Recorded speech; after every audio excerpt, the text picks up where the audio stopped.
আমাদের বোলাররা ব্যাটিং পারেন, কিন্তু ব্যাটসম্যানরা ব্যাটিংটা পারেন না।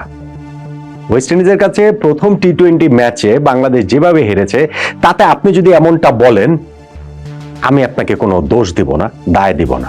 আপনি যদি ঘুরিয়ে এমনটাও বলেন যে আমাদের বোলাররা যেমন ব্যাটিং পারেন তেমন ব্যাটিং আমাদের ব্যাটসম্যানরা পারেন না, সেটাও আপনি বলতে পারেন। আপনি আরেকটু ঘুরিয়ে এইভাবেও বলতে পারেন যে আমাদের ব্যাটসম্যানদের ক্রিকেটীয় স্কিলের অভাবটা প্রচন্ড, আর ক্রিকেটীয় সেন্সের অভাবটা প্রকাণ্ড। এইভাবেও যদি আপনি বলেন যে প্রচন্ড বেশি না প্রকাণ্ড বেশি, ক্রিকেটীয় স্কিলের অভাবটা বেশি ব্যাটসম্যানদের নাকি ক্রিকেটীয় সেন্সের অভাবটা বেশি, এই ডিবেটটাও যদি আপনি জুড়ে দেন, সেখানটা তো আমি আপনার সাথে পার্টিসিপেট করতে রাজি রয়েছি। কেননা আজকে আমরা যেইভাবে ম্যাচটা হেরে গেলাম সেটা খুবই আপসেটিং। আমাদের ক্যাপ্টেন লিটন দাস ম্যাচ শেষে স্পেসিফিক্যালি একজন ক্রিকেটার সম্পর্কে, ব্যাটসম্যান সম্পর্কে বলেছেন, শামীম পাটোয়ারি সম্পর্কে বলেছেন যে তার ব্যাটিং নিয়ে তিনি খুবই আপসেট। কিন্তু ওভারঅল যে আমাদের ব্যাটিংটা আমরা করেছি, যে ব্যাটিং অ্যাপ্রোচটা নিয়ে আমরা এই খেলাটা খেলেছি, সেইটা কি আরো বেশি আপসেটিং না? স্পেশালি ব্যাটসম্যানদের ওই ক্রিকেট সেন্সের জায়গাটা। কেন আমি এই জায়গাটাতে এত জোর দিচ্ছি এবং এই পরাজয়টা আমাদের জন্য নানান দিক থেকেই, আমাদের ব্যাটিং পার্সপেক্টিভ থেকে কেন কনসার্ন, সেটা নিয়েই এই আলোচনাটা করছি। দেখুন, প্রথমত আপনি যদি খেলা দেখে থাকেন তাহলে আপনি জানেন যে শেষ দিকে গিয়ে আমাদের বোলাররা আমাদের সামনে কিভাবে একটা আউটসাইড চান্স সামনে নিয়ে এসেছিল। আপনি স্কোর কার্ড দেখলেও সেটা আসলে বুঝতে পারবেন। আপনি বুঝতে পারবেন যে এই 165 রান তারা করতে যে আমরা নেমেছি, সেইখানে বাংলাদেশের ইনিংসে টপ স্কোরার হচ্ছেন গিয়ে একজন বোলার তানজিম হাসান সাকিব। তিনি 27 বলে 33 রানের একটা ইনিংস খেলেছেন। শুধু সেই ইনিংসটা খেলেননি, দেখুন প্রথম 12 ওভারে আমরা যখন 77 রানে 6 উইকেট হারিয়ে ফেলেছি, আমাদের 6 জন যে স্বীকৃত ব্যাটসম্যান সেই 6 জনই আউট হয়ে গিয়েছেন। সেইখান থেকে আমরা যে ওই যে বলছি একটা আউটসাইড চান্স ক্রিয়েট করেছি, সেটা আমাদের বোলারদের সৌজন্যে। যেই 5 জন আমাদের স্পেশালিস্ট বোলার, সেই 5 জনের মধ্যেও তুলনামূলক ভালো ব্যাটিং পারেন হচ্ছে রিশাদ হোসেন। তিনি এই ম্যাচে খুব একটা কন্ট্রিবিউট করতে পারেননি, বরং বাকি 4 জনের কন্ট্রিবিউশন বেশি। তানজিম সাকিবকে এই যে আগে যে নামানো হয়েছে, তিনি 27 বলে 33 রানের একটা ইনিংস খেলেছেন। নাসুম আহমেদ তিনি 13 বলে 20 রানের একটা ইনিংস খেলেছেন। মুস্তাফিজুর রহমান 8 বলে 11 রানের ইনিংস খেলেছেন। তাসকিন আহমেদ 8 বলে 10 রানের ইনিংস খেলেছেন, এবং তো ওই শেষ ওভারে গিয়ে যখন 3 বলে 17 রান লাগে তখন একটা ছক্কাই মেরে দিয়েছিলেন তিনি। বেচারা হিট উইকেট হয়ে গিয়েছিলেন বলে আর শেষের ওই রোমাঞ্চটা আমাদের গায়ে মাখা হয়নি। সো আমাদের বোলাররা এরকম করতে পেরেছেন, তাহলে আমাদের ব্যাটসম্যানরা আসলে করেছেনটা কি? এই যে আমি বললাম ইনিংসের টপ স্কোরার তানজিম সাকিব, তিনি প্রেস কনফারেন্সে এসে বলে গেলেন যে বাংলাদেশের এই ম্যাচটা জেতা উচিত ছিল, 165 রান তাড়া করেই জেতা উচিত ছিল, এবং কঠিন করে না, সহজেই আসলে জেতাটা বাংলাদেশের উচিত ছিল। তার সঙ্গে আপনি আসলে কতটা দ্বিমত করবেন যখন তিনি মনে করিয়ে দেন যে খেলাটা যে চট্টগ্রামের উইকেটটা হচ্ছে, সেই উইকেটটা খুবই ভালো উইকেট। এইখানে বিপিএল এ যে ম্যাচ হয় সেখানে 180 রান 200 রান হয়, 160 প্লাস তো হচ্ছে প্রায় প্রতি ম্যাচে হয়। তাহলে আমরা 165 চেস করে কেন জিতবো না? আমাদের ব্যাটসম্যানরা আসলে কেন জিতবেন না? তাদের ওই রেসপন্সিবিলিটি জায়গাটা তারা কেন দেখাতে পারবেন না? হ্যাঁ, ঠিক আছে, তানজিম সাকিব তার আগে আমাদের ফিল্ডিং এ ডুবিয়েছেন, বোলিং এ ডুবিয়েছেন। ফিল্ডিং এ তিনি যে ক্যাচটা ফেলেছেন ওখানে রোববেন পাওয়েলের, সেটা খুবই কস্টলি হয়ে গিয়েছে।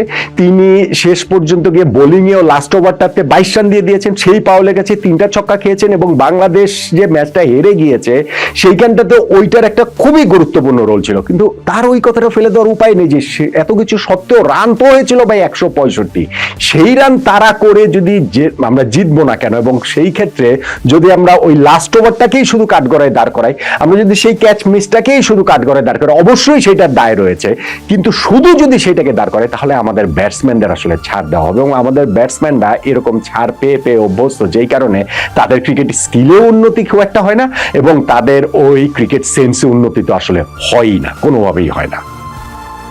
আজকে যখন আমরা পাওয়ার প্লের মধ্যে 42 রানে 4 উইকেট হারিয়ে ফেললাম, তখনই ম্যাচ থেকে আমরা অনেকখানি ছিটকে গিয়েছি। এবং তানজিম সাকিব এক্স্যাক্টলি এই কথাটাই বলছিলেন, পাওয়ার প্লেতে আমরা যদি 2টা উইকেটও হারাতাম তাহলে এই ম্যাচটা আমাদের সহজেই জেতার কথা ছিল। কেন পাওয়ার প্লের পরে কি আমরা উইকেট হারাতে পারতাম না, বা পরবর্তী সময় হারাতে পারতাম না? অবশ্যই হারাতে পারতাম।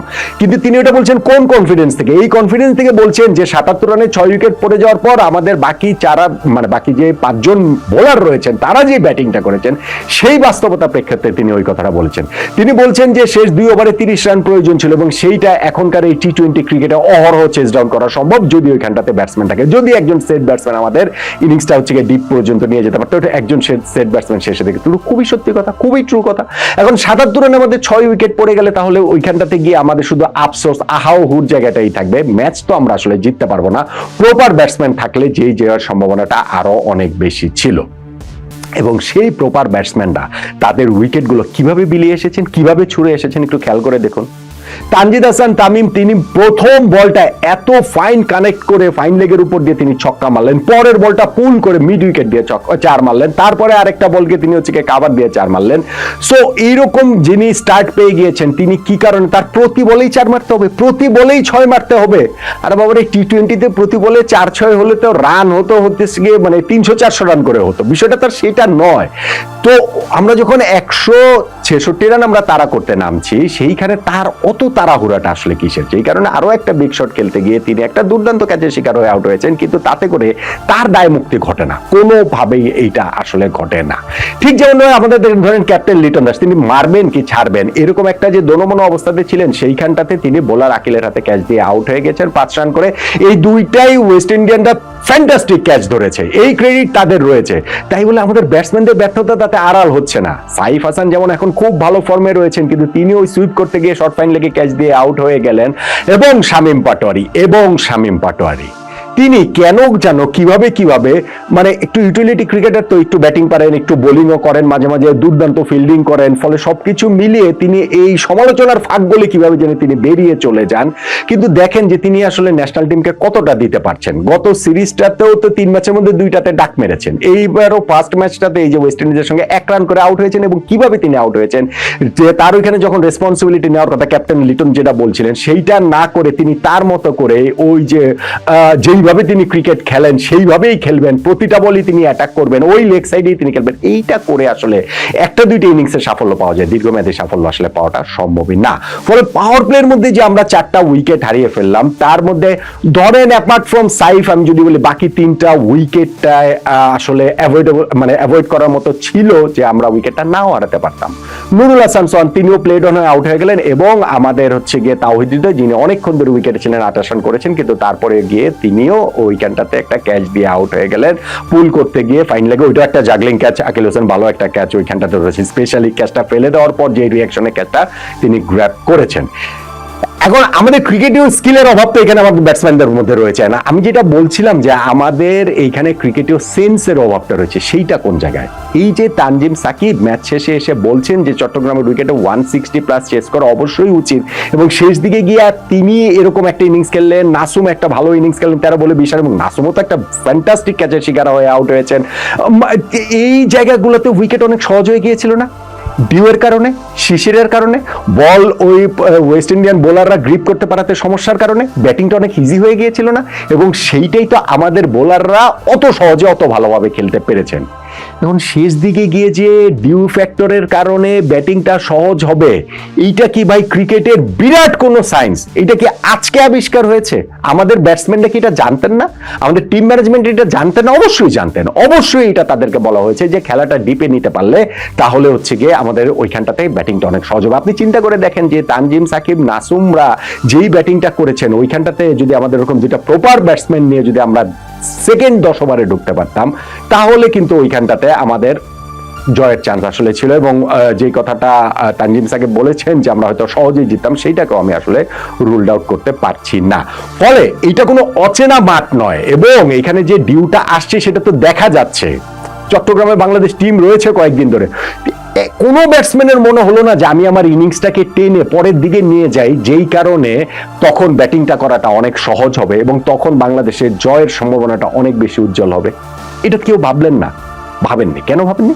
কারণ তারা রেসপন্সিবল না, তারা দায়িত্ববান না। ওই রেসপন্সিবিলিটির যেই কথাটা ক্যাপ্টেন লিটন দাস বলেছেন শামীম পাটোয়ারিকে নিয়ে, সেই কথাটা বাংলাদেশের ব্যাটসম্যানদের নিয়ে মোর অর লেস সবাইকে নিয়ে আসলে বলা যায়। আজকে তারা যেইভাবে আউট হয়েছেন, যেভাবে নিজেদের উইকেটগুলো ছুড়ে দিয়ে এসেছেন, অবভিয়াসলি আমি আবারও বলছি যে ওই লাস্ট ওভারটা আমাদের জন্য কস্টলি হয়ে গিয়েছে, যেইখানটাতে তানজিম সাকিব তিনি 3টা ছক্কা সহ 22 রান খেয়ে ফেলেছেন। ওই ক্যাচ মিসটা আমাদের জন্য কস্টলি হয়েছে। রোবেন পাওয়েলের ওই সময় 14 বলে 7 রানে ছিলেন, সেইখান থেকে তিনি 28 বলে 44 রানের একটা ইনিংস খেলেছেন। আমাদের জন্য শেষ ওই 3 ওভারে আমরা 51 রান দিয়ে দিয়েছি, কস্টলি হয়ে গিয়েছে। ওই ক্যাচ মিসের পরে 23 বলে 55 রান দিয়েছি, কস্টলি হয়েছে। সবই ঠিক আছে, কিন্তু তারপরেও আমাদের ব্যাটসম্যানদের এই ম্যাচটা 165 চেস করে যেটা উচিত ছিল।